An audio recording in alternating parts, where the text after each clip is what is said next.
Okay, let's get started. Good afternoon, everyone. I'm going to talk to you about iProperty Group, and the way I do it is in the way I usually do these things, not too serious because I understand I'm between you and lunch.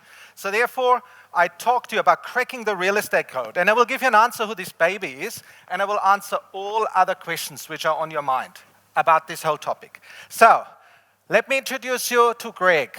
This is Greg, and I don't know whether many of you know Greg, but Greg died 10,000 years ago, and he was the world's first disruptor.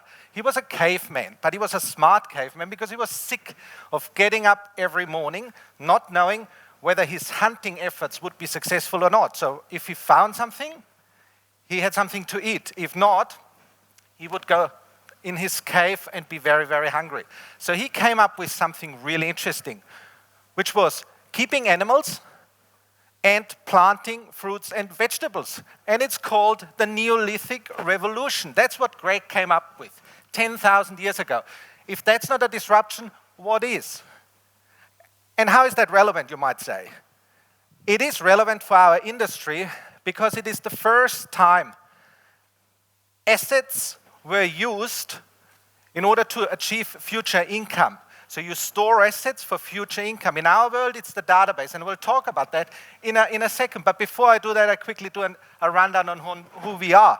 We're the #1 online property portal group across the ASEAN and the Hong Kong region. So #1 in Thailand, #1 in Malaysia, #1 in Indonesia, and #1 in the Hong Kong region.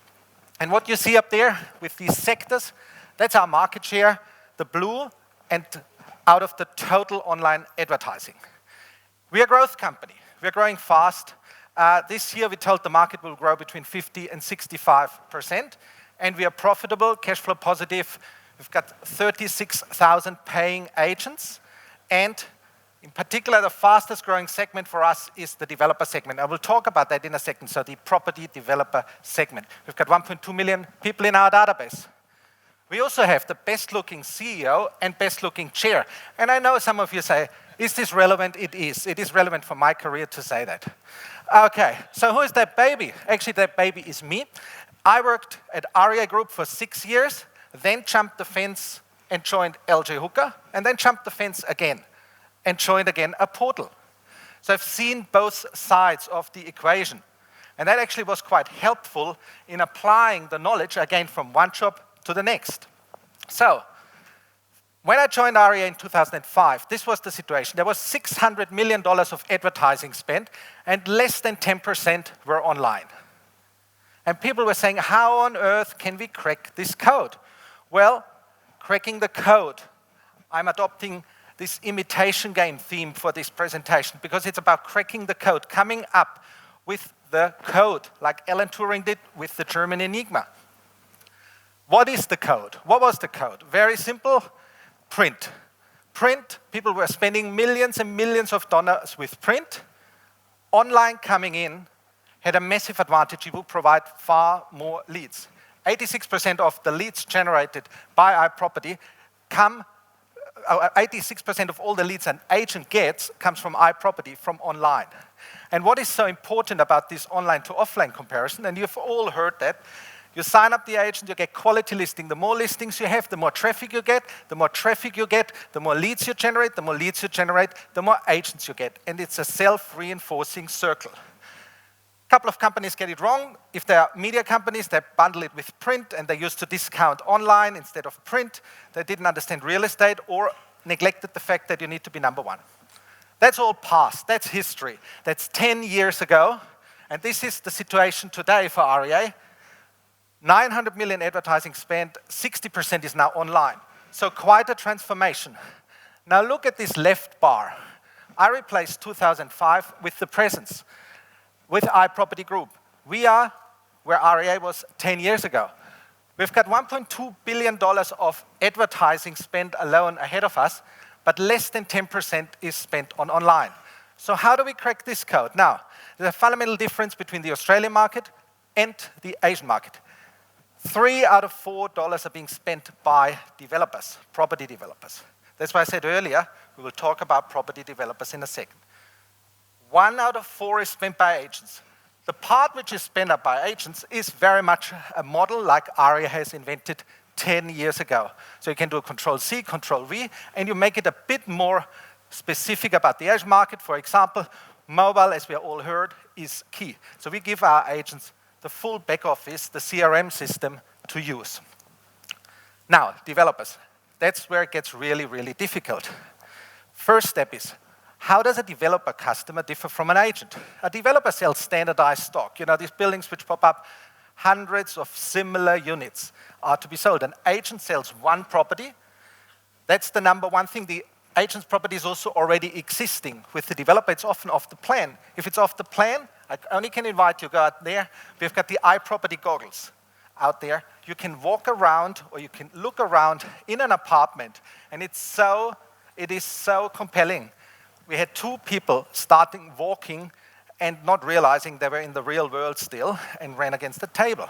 So it's really fantastic. And the success in this market really looks like a developer has a fixed set of units, and they want to sell them as fast as possible at a given price. On the agent side, it's the maximum price. So how can we help the developer? Well, first of all, we need to realize it's not one person. It is a whole buying center. There's the internal team, project marketing firm, agents are involved. Versus on the agent side, it's very much a B2C bit. On the developer side, a B2B bit. What is critical? Data is critical to configure, to get funding, to price, and to sell. I explain that in a second. It's a three-step approach. We, as iProperty, can help a developer. Number one, build properties which sell faster. Number two, advertise property so that they sell faster.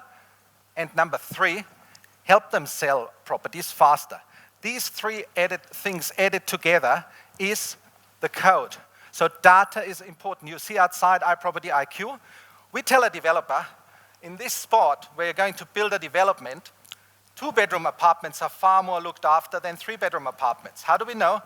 Every day, on the Malaysian side alone, there's 1 million searches of people saying, I click on this, I stay here longer, I actually want to find something in this price range, in this suburb. Very, very powerful. Data to sell, that's the equivalent of the Neolithic revolution. By building up a large database, not just of people saying, send me a newsletter, but also by tracking the behavior of people, we're getting in a position where we become the caveman who actually has a database and who actually can predict who is most likely to buy the property. Is this person who is currently on our site most likely to buy the property? So the portals are no longer just there for people to come in, so we no longer pull people in, type in search criteria, but we are pushing out. The big thing there is the database is fundamentally important. Our database is our biggest asset, and the database is growing, growing, and growing every day. And that's why it's so important, and that's why large media companies have invested in us and have given us the confidence and talk about us. So, if you look at this picture again, you have on the one side the fantastic company of ARIA Group dominating the Australian market, being approximately 6 unicorns, and you have us, almost a unicorn on the other side, with a very, very large upside potential. And that's what makes our company so absolutely amazing. It's the opportunity here is 36% bigger than the one in Australia. And so what's the secret of our success? How did we crack this code? Very simply. A lot of thinking went into it. So we didn't just execute, because if you just execute, you repeat what you already think you know. You have to really first think, how is this situation different? Why is it so hard?